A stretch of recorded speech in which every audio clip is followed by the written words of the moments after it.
beranak dah sekarang dah tak diingat kita dah. Dia dah ada suami. Raya ke ni dia orang balik?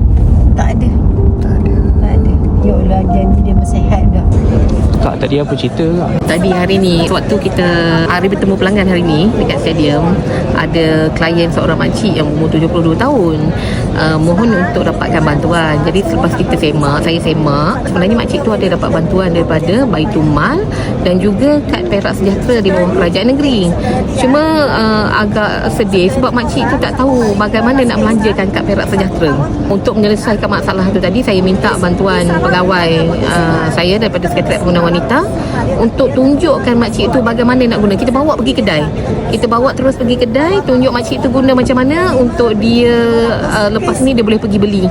Jadi kita cuba semampu boleh lah tolong makcik tu tunjuk bagaimana guna kad Perak Sejahtera, bagi tahu akaun dia ada duit yang boleh diambil tiap-tiap bulan, dan kita doakanlah makcik tu moga dipermudahkan urusan.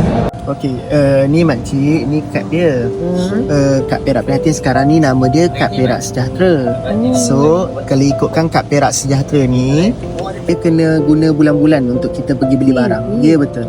Hari ni kita bawa makcik ni pergi beli barang gunakan kad Perak Sejahtera. Bulan makcik kena buat pembelian. Beli macam ni? Ya, betul. RM100.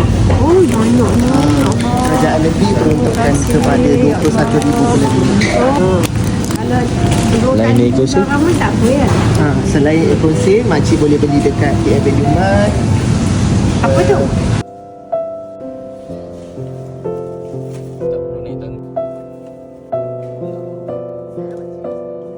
Seronok.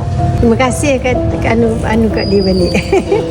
Makcik, kad Perak Sejahtera ni bantuan kerajaan negeri Perak untuk Mana? golongan biru. Ini ya, ini ya. Betul, ya, ini. Terima kasih kat kerajaan, kat adik-adik semua ni, anak ke cucu ni kan kat dia sekarang. Kata makcik tu terima kasih banyak-banyak. Okey ya.